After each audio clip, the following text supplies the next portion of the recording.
Bismillahirrahmanirrahim. Assalamualaikum warahmatullahi wabarakatuh.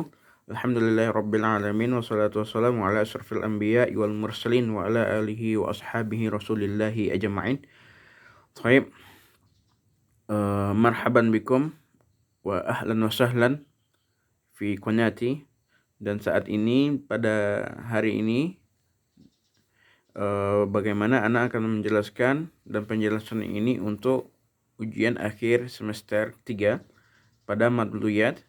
Dan ini Ana akan menjelaskan tentang bagaimana metode pembelajaran contextual teaching learning, dan di sini disingkat dengan CTL. Bagaimana seorang guru menerapkan materi dengan kelangsungan kehidupan siswa tersebut, baik itu sehari-hari maupun kehidupan sosial atau berhubungan dengan guru, siswa, orang tua atau masyarakat. Bagaimana siswa aktif dalam pembelajaran ini untuk mengembangkan materi dan menemukan materi. Itu halnya menemukan materi, bagaimana dituntut siswa itu untuk menemukan materi. Caranya begini. Yang pertama, guru akan memberi materi singkat, tetapi dengan mengaitkan contoh pembelajaran yang terjadi dalam lingkungannya. Contohnya, seseorang mencuri akan mengakibatkan, contohnya, fulan, jika ente dicuri suatu barangnya, apa penyebab yang Ananda yang harus lakukan? Apa akibatnya? Apakah merasa sedih atau merasa emosi atau berkecamuk atau tidak rileks? Dan itu akan terjadi kepada Ananda. Apakah benar atau tidak? Benar. Lalu misalkan si pencuri ini, misalkan Ananda yang duduk di sini, gimana perasaan Anda kalau mencuri barang? Walaupun Ananda belum pernah mencuri barang. Nah, nanti ada pertanyaan, nggak pernah Ibu, nggak pernah Ustaz, saya nggak pernah mencuri. Ada pertanyaan gitu. Jadi kita misalkan atau mencontohkan peran kita atau peran pembelajaran itu kepada anak-anak. Jadi yang mencuri itu akan gelisah dia ataupun merasakan sesuatu yang tidak enak kepada temannya, atau bisa jadi tidak menyapa korban tersebut. Nah, itu bisa mengaitkan dengan peran kepada anak-anak. Lalu mengamati dan memahami. Mengamati bagaimana materi ini diamati, lalu diamati dengan kehidupan sehari-hari, lalu kita pahami dan apa penyebab dan akibat suatu permasalahan ini, dan kita bagaimana menganalisa kalau pencuri tadi, kalau korbannya gini, bagaimana perasaannya. Lalu kalau menjadi peran pencuri, bagaimana kita perasaannya juga, akibat apa faktor-faktor yang menyebabkan dia sebagai peran pencuri. Terus selanjutnya mengajukan dugaan atau pemahaman yang pribadi. Jadi dugaan yang di sini kita presentasikan, kita ajukan, dan Ustadz, kalau pendapat Anda, kalau pencuri itu ada yang berpendapat bisa, misalkan faktornya dia memang ada suatu urusan yang mendesak yang harus menyebabkan pencuri itu ada gitu. Bisa jadi kayak gitu.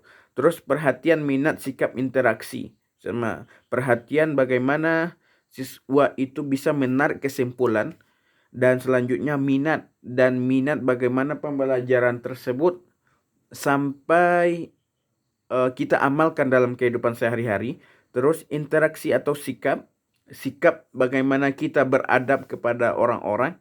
Terus selanjutnya interaksi sama siswa dengan perlakuan yang baik atau buruk, itu mencerminkan bagaimana kita seorang guru bisa kita memberikan kesimpulan bahwasannya anak ini interaksinya sama anak siswa ada yang buruk, ada yang baik. Terus selanjutnya menghubungkan antara pengalaman. Menghubung antara pengalaman yang tadi saya kaitan dengan hubungan, bagaimana pokoknya peran yang kita memberikan peran kepada siswa tersebut dan memikirkan faktor dan akibatnya. Faktor, penyebab dan akibatnya. Apa yang pasti akan ada pendapat-pendapat yang menurut mereka yang mereka pahami. Terus menerapkan, bagaimana kita menerapkan?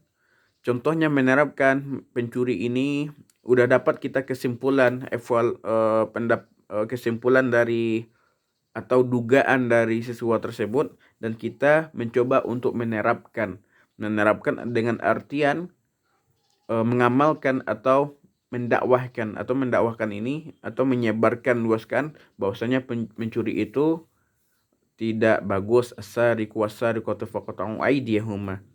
Pencuri yang baik itu laki-laki manusia, yang perempuan atau laki-laki itu akan faqta'u aydiyahuma, akan dipotong tangannya. Dan ini jika Ananda mencuri, maka di neraka nanti tangannya dipotong. Dan sebagian negara yang muslim, dominan muslimnya itu akan telah diterapkan seperti Madinah dan lain sebagainya atau Mekah.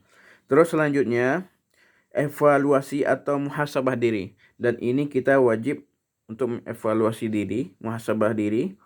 Bagaimana penerapan atau yang terlaksanakan di dalam lapangan itu kadang-kadang sangat berbeda, baik itu materi, baik pun saya sendiri, baik pun pihak-pihak yang lain atau pihak yang sekolah maupun santri atau siswa atau mahasiswa itu mengalami pengamalan yang tidak sesuai dengan materi yang dipelajari.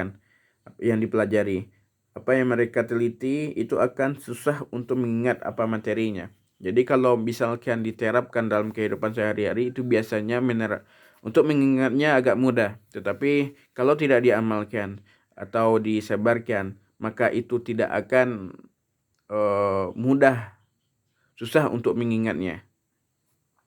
Mungkin ini adalah penerapan atau tahap-tahap atau metode pembelajaran contextual teaching learning, bagaimana siswa dituntut dan guru juga untuk mengaitkan hubungan dengan hubungan sosial atau peran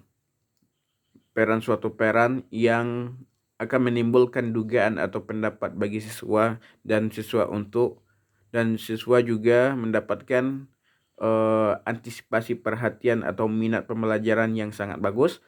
Dengan ini saya akhiri. Wassalamualaikum warahmatullahi wabarakatuh.